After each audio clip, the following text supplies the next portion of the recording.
أبرهام ونبي موسى أملاك أبرهام ونبي موسى أناست عالم ቅድስት ሥላሴ ተመስገኑ ተመስገኑ ተመስገኑ ትብላላ ነፍሰይ በውዳሴ።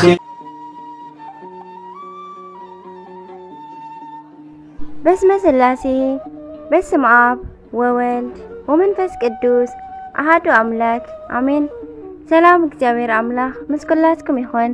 ስድራ እግዚአብሔር አምላክ ከመይ ኣለኹም? ኣነ እግዚአብሔር ይመስገን። ክብሪ ይስፋሕ መድኃኔዓለም ክርስቶስ ልዑል እግዚአብሔር ኣምላኽና ክሳብ ሰዓት እዚኣ ብሰላምን ብጥዕናን ስለዝዓቀበናን ዘጽናሕናን ክብርን ምስጋናን ኣምልኮን ውዳሴን ንዘላለም ንዕይ ይኹኖ ኣሜን። ከምኡውን ንቅድስቲ ድንግል ማርያም ኣዴና ወላዲት ኣምላኽ ወላዲት ቃል ዝኾነት ቅድስቲ ኪዳነ ምሕረት ኣደይ ቅዱስ ወዳ ብዝሃባ ክብርን ምስጋናን ውዳሴን ይብጽሕያ ኣሜን። ከምኡውን ንኹሎም ቅዱሳና እግዚአብሔር ኣምላኽና ብዘኽበሮም መጠን ብዘኽበሮም ብዝሃቦም ቃል ኪዳን ከከም ማዕርጎም ክብርን ምስጋናን ንዘላለም ንዕኦም ይኹን ኣሜን። ትሕትና ኣብ መንፈሳዊ ህይወት ሓወይ ይቕረታ ግበረለይ። ትሕትና ኣብ መንፈሳዊ ህይወት ካብ ዕለታት ሓደ መዓልቲ ክልተ ቅዱሳን መነኮሳት ኣሕዋት ነበሩ። እዞም ኣሕዋት ኣብ ሓደ በዓቲ ብሓንሳ እንዳነበሩ ንናብራ ምንኩስና ብፍቕርን ብምእዙዝነትን ይሕልፍዎ ነበሩ።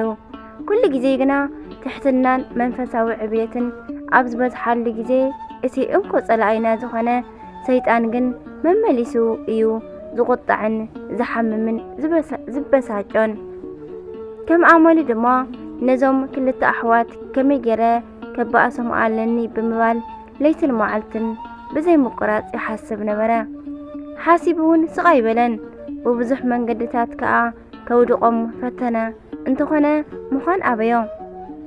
ካብ መዓልታት ሓደ መዓልቲ ግን እዞም ክልተ ኣሕዋት ንጸሎት ኣብ ዝዳለውሉ ዝነበሩ ግዜ ኣብቲ እዋን ንሱ መብራህቲ ወይ ከዓ ልቺ ስለ ዘይነበረ ብጋዝ ወይ ከዓ ብፋኑስ ገይሮም እዮም ናይ ጸሎት ንባቦም ዘብጽሑ ዝነበሩ። እምበርከስ እቲ ዓቢ ሓዉ ነቲ ንእሽተይ ሓወይ ነታ ፋኑስ ወሊዕካ ኣብቲ በሪኽ ስቐላ በሎሞ። እቲ ንእሽተይ ድማ ከምታ እቲ ዓቢ ሓዉ ዝኣዘዞ ሕራይ ዝሓወይ ብምባል ነታ ፋኑስ ወሊዑ ኣብ በሪኽ ቦታ ኣቐሚጥዋ ናብ ቦታ እናተመልሰ እንከሎ ጸላኢ ሰናያት ሰይጣን ክኽተሎ ስለ ዝጸንሐ ድማ ነታ ፋኑስ ተንኪፉ ኣውደቓ እሞ ካብታ ቦታ ከዓ ተሰወረ። እቲ ዓቢ ሓው ድማ ብቁጣዕ አንታ እንታይ ዓይነት ሰብ ኢኻ? ኣብቲ ጫፍ ስለ ዝገበርካያ እኮ እያ ንፋስ ብቐሊሉ ኣውዲቕዋ ብምባል ንሓው ኣብ ጉንዲ እዝኑ ጸፍዖ። እቲ ንእሽተይ ሓው ድማ ትሕትና ዝመልኦ ሰብ ስለ ዝነበረ ተጸፊዑ ስቕ ብምባል ዝኾነ ተቃውሞ ከይርኣየ ኣብ ትሕቲ እግሪ ናይቲ ዓቢ ሓው ብርእሱ ወዲቑ ይቕረ ግበረለይ ዝሓወይ በዲለካ እየ እሞ በሎ። እቲ ሰይጣን እቲ ነታ መብራህቲ ተንኪፉ ዘውደቓ ሰይጣን ግና በዚ ኩነት ኣዝዩ ሓረቐ እሞ ብትሕትናኻ ስዒርካኒ ብትሕትናኻ ረቲዕካኒ ኢሉ እናጨደረ እናጨርሐ ነታ ፋኑስ ንሱ ከም ዘውደቓ ነቲ ዓቢ ሓው ነገሮ።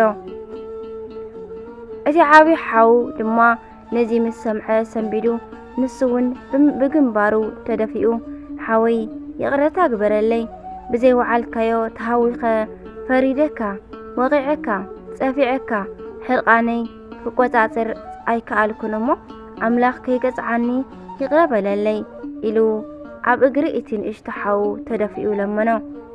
እቲ ንእሽተ ሓው ድማ ሓወይ ኣጆኻ ዝሓወይ ተንስእ እሞ ኣምላኽ ንኹላትና ይቕረ ይበለልና ይቕረ ድማ ይኹንካ በሎ።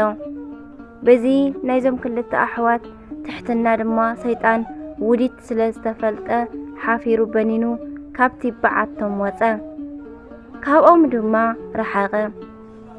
ትምህርቲ ኩሉ ግዜ ነንሓድሕድና ንፈቐር። ኩሉ ግዜ ዝኾነ ነገር ምስ ዘጋጥም ተቐዳዲምና ናብ ፍርድን ወቐሳን ግብረ መልሲ ናብ መሃብን ኣይንጓየ ኣይንተሃወኽ። هدئ إلا دما نحسب أمين وديت ناي ديابلوس دما أين زنقعيو حرق أنا نقوات عطر كل جزين سيطان إن حفرون إن سعرون بتحتنان بيقرتان مخانو دما أين رسع عب جزي كسن وقسان نحنا ننبسنان نحق النتنان تماغوتن تطابقتن كمخان رحقنا حقكم تجاجيه دخم كوينن دالي يقرا قبرلي كنبل مسئن جمر أملاخ دمانتي حقي نخمسكر صبق عدل يركب عب كندانا خوين دما نتم سبات اتي حقي ينغرم آمين وسبحات لإግዚአብሔር ولولادቱ ድንግል ولመስቀሉ ክቡር آمين ስለ ቃላቱ ስለ ሁሉ ምክሩ እግዚአብሔር አምላክ ዝኸበረን ዝተመስገነን ይኹን ዝወደቀ ዝነጠበ በአፈ ቅዱሳን ትኳን መላእክት ተአርመልኝ آمين وسبحات لإግዚአብሔር ولولادቱ ድንግል ولመስቀሉ ክቡር آمين آمين ليكن